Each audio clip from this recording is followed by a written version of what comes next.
L'historique en fait des différentes études sur l'ensemble de la ville de Villeneuve est relativement ancienne. Elle a commencé par le projet d'aménagement de rénovation urbaine de la Caravelle, dans la partie nord de l'avenue de Verdun.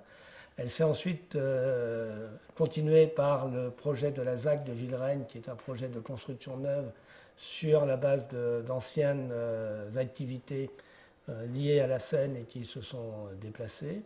Et ensuite, ils ont été poursuivis par le projet en rue des quartiers sud, qui a complété en fait la rénovation urbaine qui était entreprise pour la Caravelle. Et ces projets se sont poursuivis effectivement dans la partie sud de la ville, sur le secteur de la Bonne-Garde, avec une dominante plutôt commerciale et économique dans ce secteur. Et ces études ont également été complétées par une réflexion un petit peu sur l'évolution des zones d'activité qui composent la partie ouest de la ville.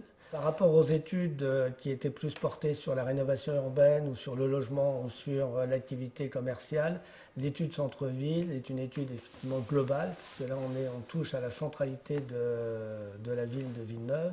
Donc elle portera effectivement à la fois sur l'habitat, sur les déplacements, sur la qualité de l'espace public, sur l'animation, sur les commerces. Donc c'est vraiment une étude vraiment qui aborde tous les thèmes de la ville, du vivre ensemble et de la centralité. Sur l'étude de centre-ville, comme dans toute étude, on a un mélange effectivement entre des choses qui vont se réaliser à court moyen terme et puis des choses qui sont plutôt du long terme. Et c'est vrai qu'il y avait des opportunités, je dirais aussi de court terme, notamment la réalisation du parking de la Dalle Malraux, des éléments, l'arrivée du tramway. L'arrivée du tram, c'est important parce que c'est autant la possibilité de s'arrêter demain dans le centre-ville de Villeneuve et donc de participer à l'attractivité de son commerce. Encore faut-il que ce soit un commerce qui soit attractif et qui donne envie de s'arrêter, mais c'est aussi, si on n'a pas cet ingrédient-là, de donner la possibilité à des gens d'aller ailleurs, à des consommateurs de partir.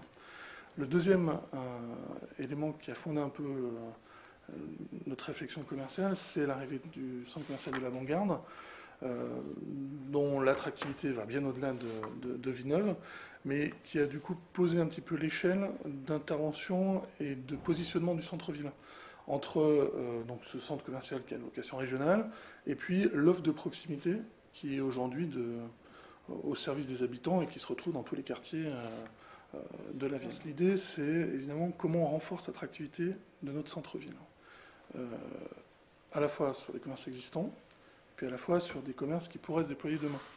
Sur les commerces existants, la ville elle a déjà engagé un certain nombre d'actions. On a évoqué le parking Malraux, ça c'est un élément qui est important. C'est-à-dire que si on voit le commerce et qu'on y accède, si on ne peut pas y stationner, c'est difficile de le pérenniser. La deuxième action, c'est toutes les réflexions autour du manager de centre-ville, et donc de son action, et donc de l'accompagnement des commerces existants.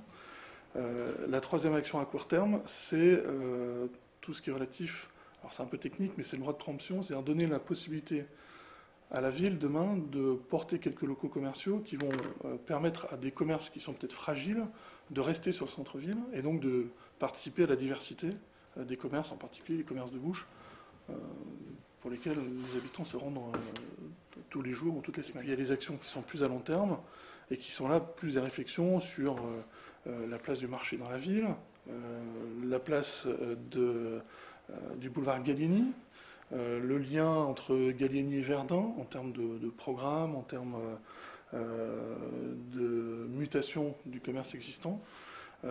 Voilà, ça sont des choses qui évidemment s'engagent maintenant, mais qui auront un temps de réalisation un petit peu plus long. L'idée effectivement de réaménager le centre-ville s'est relativement imposée à partir du moment où on observait sur les quartiers environnants qu'on avait modifié profondément en fait leur aménagement. On sentait à ce moment-là, et c'est ressorti aussi je dirais de la parole qui s'est exprimée, que sur Villeneuve, on avait fait des choses vraiment importantes, de qualité, mais qu'il n'y avait pas de centre-ville. Lorsqu'on passe sur l'avenue de Verdun, que ce soit en voiture ou en tram, On passe devant l'hôtel de ville et on est pratiquement passé et on n'a pas vu de centralité, on n'a pas vu d'espace, on n'a pas vu d'espace public agréable. On a le boulevard, l'avenue dans l'emprise du tramway qui a été requalifié et puis de chaque côté il n'y a pas l'équivalent. Et donc là, il y a effectivement pour la ville un déficit d'image. Un des enjeux effectivement qui était identifié sur lequel on a travaillé, c'était la potentialité qu'on avait sur le centre-ville d'améliorer la qualité de service, sachant qu'on avait déjà des choses qui sont présentes.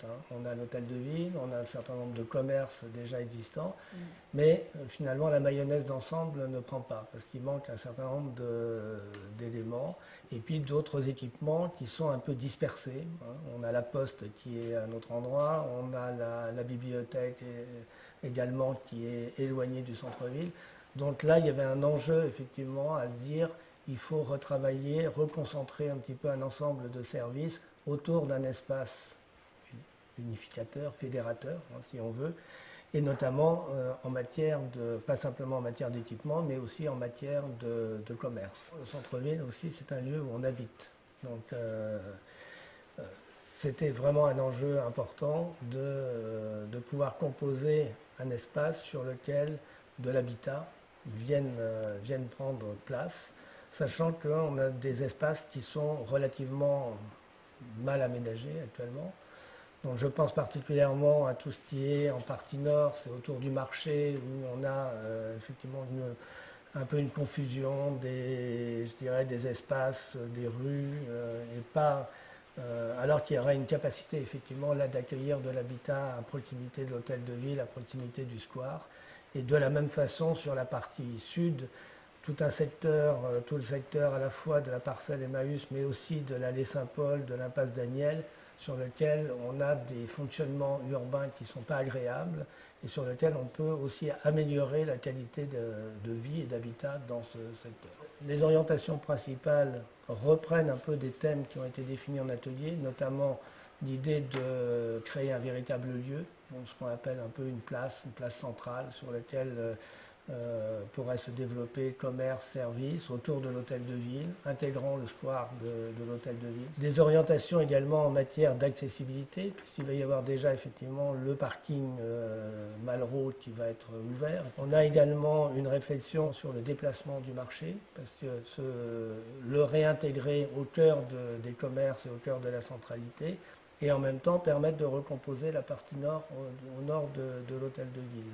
Ces orientations comportent également la construction effectivement de logements nouveaux qui viennent un peu conforter en fait la dimension d'habitat dans le centre-ville. Les interactions qu'on a eues avec le projet urbain nous permettent d'avoir un petit delta supplémentaire. Ce n'était pas un objectif au départ, mais on peut avoir un peu de la place pour recevoir donc des nouveaux commerces. Alors, on n'en sait pas encore la typologie, et puis ça sera lié aussi aux porteurs de projets. Les commerçants nous ont fait remonter leur envie de diversifier aujourd'hui l'offre, de diversité tant en termes de type de commerce, mais aussi en termes peut-être de qualité de commerce. On a fait un certain nombre de propositions en termes d'animation d'espace public, de vente, d'animation aussi du square, avec peut-être des choses qui sont de l'ordre du commerce éphémère, ou des choses... voilà, ce sont des pistes, pour l'instant, des grandes orientations. Plus globalement, la question est ressortie au cours des ateliers, effectivement, de l'accessibilité tout mode au centre. D'où la réflexion importante à mener, qui est à la fois pour l'automobile de stationnement, des capacités de stationnement, mais aussi pour les gens qui viennent d'avoir des circulations apaisées, de pouvoir traverser relativement en sécurité, de pouvoir avoir des circulations vélo, des circulations piétonnes aussi qui branchent bien le centre-ville sur l'ensemble des quartiers. Cette notion d'apaisement, elle est ressortie aussi dans les besoins exprimés en termes de lieux un petit peu de convivialité, de bien-être dans le centre-ville, que peuvent être des cafés, des restaurants. Et ce que nous donne aussi la concertation, qui nous manque nous en tant que praticiens, c'est la notion d'usage. C'est-à-dire que quand on travaille à une aussi petite échelle qu'un centre-ville, on a plein d'outils économiques qui nous donnent des indicateurs, Et en même temps, de discuter avec les habitants et de discuter avec les commerçants, ça nous donne ces notions d'usage. Comment ça fonctionne, comment ça marche, à quelle heure ça marche. Et donc tout ça est évidemment très précieux ensuite, quand on met en phase de recommandations et puis de scénarios d'évolution un petit peu de l'armature commerciale du centre-ville.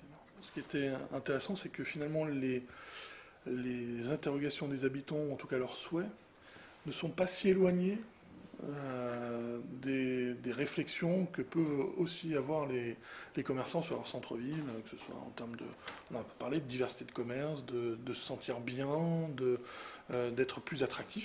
On a le sentiment que les réflexions qui sont apportées par les habitants ne sont pas très loin de celles que nous-mêmes on a pu faire sur le terrain, et qu'on pourra relativement facilement bâtir des scénarios ensemble.